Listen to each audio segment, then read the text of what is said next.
A esse respeito, Luiz Fernando?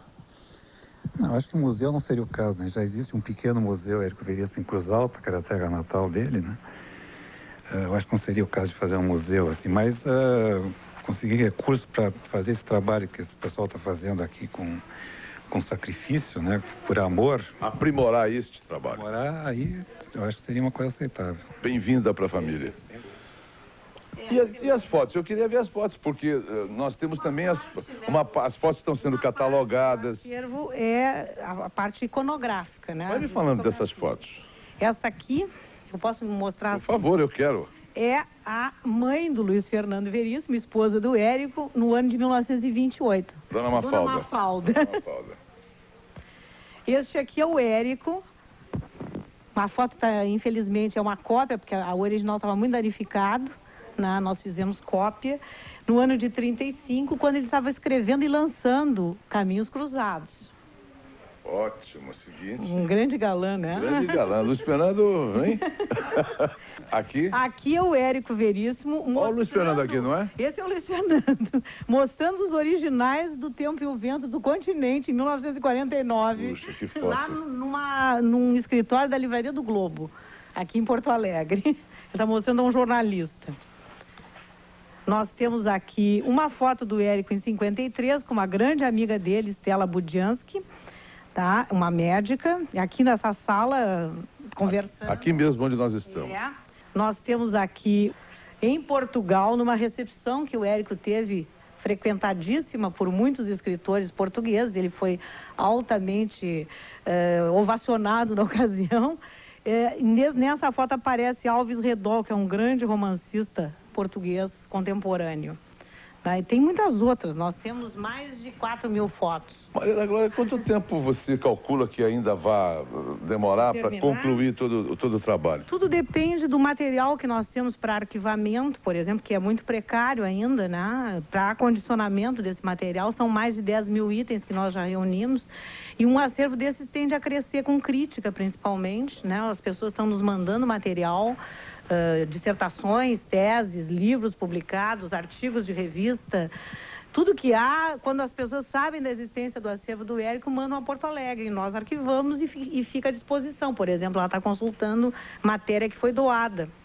Esse quadro que vocês estão vendo aqui na parede não é bem um quadro, ele é uma tábua que o Érico colocava sobre os joelhos, especialmente quando ele andou meio adoentado na década de 60, que ele teve um grave infarto.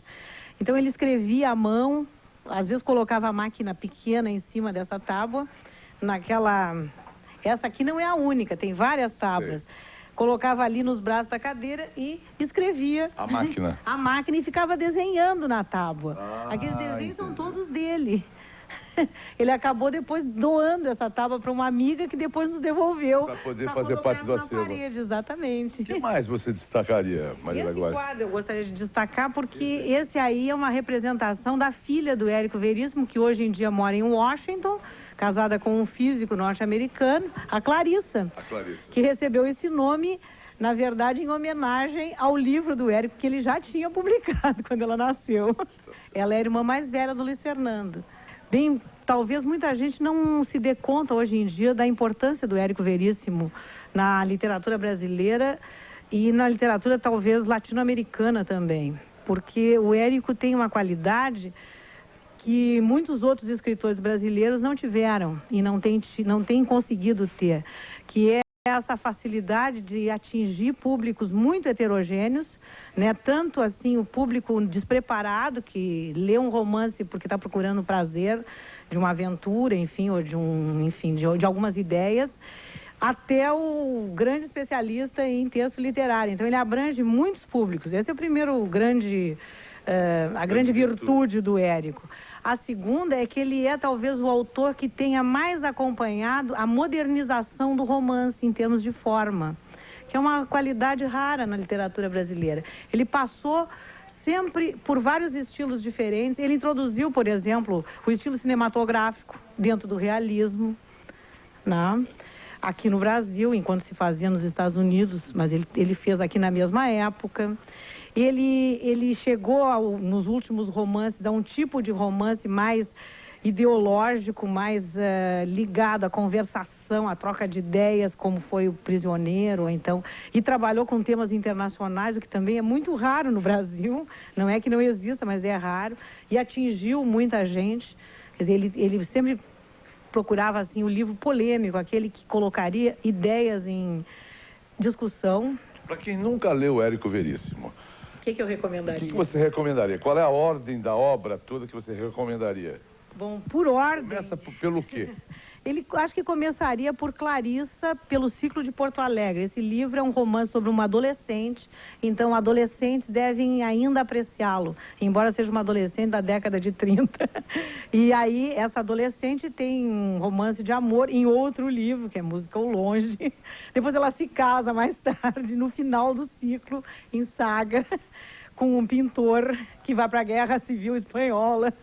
É um ciclo inteiro muito interessante sobre o romance urbano no Brasil. Como é que era a vida nas cidades nessa década de 30, 40, por aí. Que acho que é muito curioso e muito agradável de ler. O livro mais famoso do Érico desse ciclo é Olhar os Lírios do Campo, que tem muito mais de 2 milhões de exemplares publicados e lidos. Eu acho que talvez seja a tiragem mais numerosa. Alguma coisa do Jorge Amado deve ficar por perto. Nesse trabalho, vocês estão catalogando todos os pertences do Érico Veríssimo aqui na sua casa, não é? As cartas. Você localizou cartas significativas, importantes? Nós temos cartas, por exemplo, de Juscelino Kubitschek para Érico Veríssimo. Estão aqui, nós estamos vendo aí. Há cartas do Érico dirigidas, por exemplo, a ministros militares do tempo da ditadura protestando contra determinadas medidas. Há cartas a escritores e recebidas de escritores. Jorge Amado tem muita correspondência com Érico. John Dos Passos, o americano, também. E muitos outros escritores famosos, né? Porque o Érico, além de ter sido um grande escritor, ele também foi um grande editor. Ele colaborou muito intimamente com a editora Globo na época em que ela realmente lançou a literatura internacional no Brasil. Então ele tinha muitos contatos. Bom, desse nosso encontro aqui com a Maria da Glória, nasce então essa semente de nós encontrarmos um espírito generoso. Que faça a doação dos microfilmes. Porque os arquivos os arquivos estão sendo montados modestamente, como vocês estão vendo aí, são caixas, não é? As fotografias estão todas dispostas em caixas, muito simples, até artesanalmente, diríamos. É verdade, nós fizemos tudo à mão, na verdade. E é uma coisa tão importante. Será que precisa de muito dinheiro? Eu não tenho nenhuma noção de quanto custaria a microfilmagem disso tudo. Pense assim, porque 5.000 itens a serem microfilmados. Aí as pessoas devem saber. Não é muito também. São os originais, os cadernos de nota que mostram como é que o Érico escreveu. Olha, telefone para a produção do Flash, que nós faremos a aproximação com a Maria da Glória, aqui em Porto Alegre, tá certo? A família Veríssimo certamente agradecerá. O Brasil agradecerá. Também. Porque microfilmado, esse acervo todo ficará à disposição de quem precisava. Poderá estudar. Por exemplo, em São Paulo não poderíamos ter cópias desses microfilmes. Exatamente. Numa boa biblioteca, não é? Exatamente. Oi? Na Biblioteca Mário de Andrade, de repente, em São Paulo, no Rio de Janeiro, enfim. Muito obrigado. Muito obrigada também. Eu vou chamar bloco, mas eu não vou sair daqui, não. Daqui a pouquinho eu volto, que agora eu vou começar a conversar com Luiz Fernando Veríssimo. Nós viemos visitá-lo e surpreendemos esse trabalho maravilhoso que está sendo feito por vocês e não queríamos perder a oportunidade de registrá-lo e colocá-lo à informação de todo o Brasil. E nós agradecemos a oportunidade do programa de divulgar o trabalho que nós temos feito, né? Divulgar o trabalho da PUC do Rio Grande do Sul também nesse sentido, porque é importante. É uma universidade preocupada com a preservação da memória literária. E, ao mesmo tempo, dizer que nós estamos à disposição para receber doações sobre Érico, ou sobre Érico, de qualquer tipo de documento. Cartas, fotografias, críticas, né, textos jornalísticos. Podem mandar para Porto Alegre, aos cuidados do Luiz Fernando. Tá certo, muito obrigado. Voltamos daqui a pouquinho ainda aqui de Porto Alegre, já já.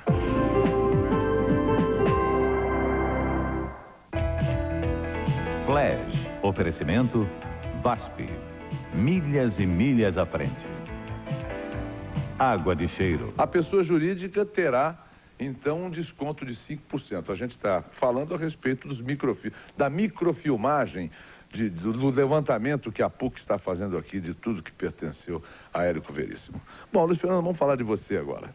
Tá tudo bem? Você acabou de fazer uma viagem, mais uma viagem internacional.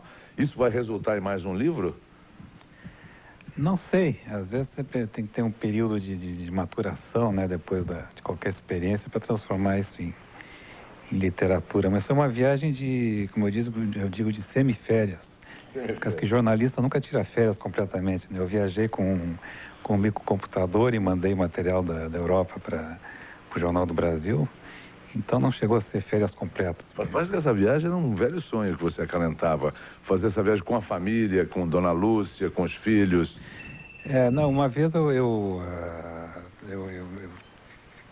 disse que eu gostaria de, antes de morrer, fazer uma viagem com a família toda num daqueles canais da Borgonha, alugar um barco e sair andando pelo canal, parando de vez em quando para tomar um vinho e tal.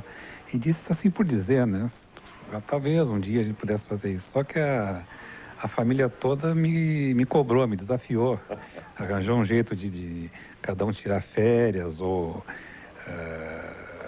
parar de trabalhar, tirar uns dias do trabalho. Para poder viabilizar. Essa viagem nós acabamos, então fui obrigado a fazer, né? Não podia voltar atrás.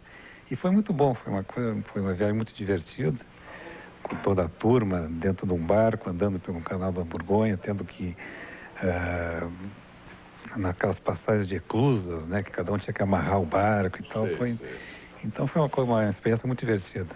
Olha aqui, eu estou andando por Porto Alegre, né, agora que eu vinha vindo para cá, para nós fazermos essa entrevista, e eu comentava com a minha produção sobre o teu livro Traçando Porto Alegre, que na verdade é um registro da tua juventude, da tua adolescência aqui em Porto Alegre, não é mesmo, Luiz Fernando? Como é que está Porto Alegre hoje? Traçando Porto Alegre nos dias de hoje.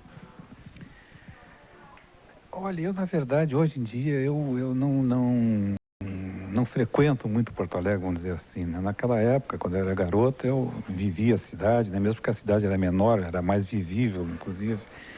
Hoje eu frequento pouco Porto Alegre, o centro de Porto Alegre eu vou raramente.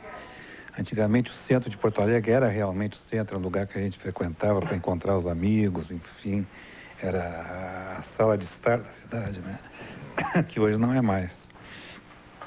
Então acho que o que aconteceu com Porto Alegre foi isso, deixou de ser uma cidade que a gente frequentava, né? Que a gente se via no centro da cidade e passou a ser uma cidade grande como qualquer outra.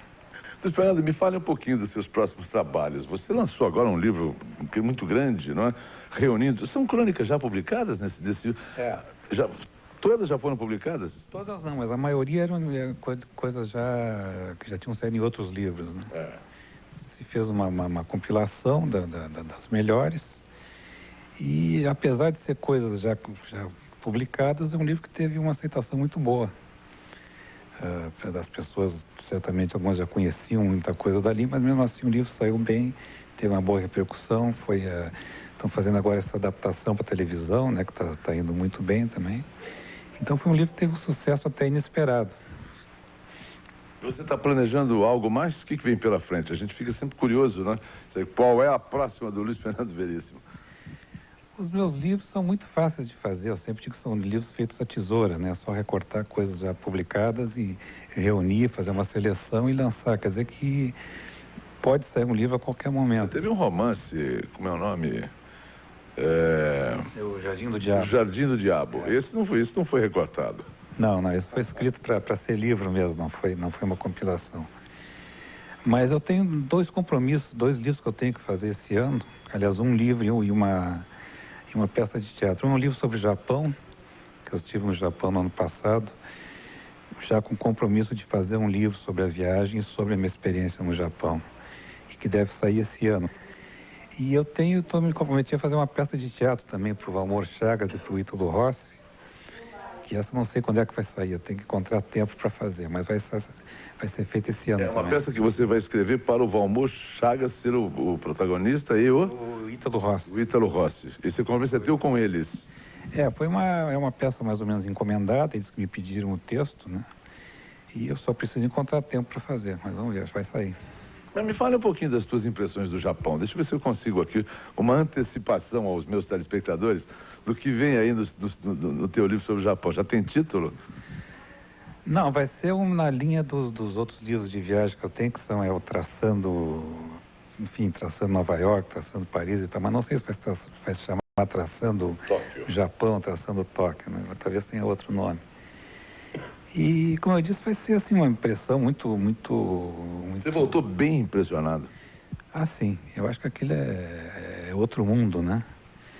Eu sempre digo que Nova York, que Tóquio, por exemplo, é o Nova York que deu certo, né? Uma cidade que tem tudo aquilo que Nova York tem, com a limpeza que Nova York não tem, com a organização que Nova York não tem. Então, eu acho que um dos futuros possíveis da humanidade seria o que existe no Japão hoje. Claro que com grandes problemas também, né? Com coisas negativas também, mas eu acho que que o Japão impressiona por essa ideia que ele nos dá de um futuro possível, um futuro organizado, um futuro em que a sociedade funciona e que a maioria dos problemas sociais estão mais ou menos resolvidos, né? Luiz Fernando, só para a gente encerrar, eu queria comentar com você um pouquinho. Você morou em Nova York, não é? Morou onde mais? Você morou em várias cidades do mundo.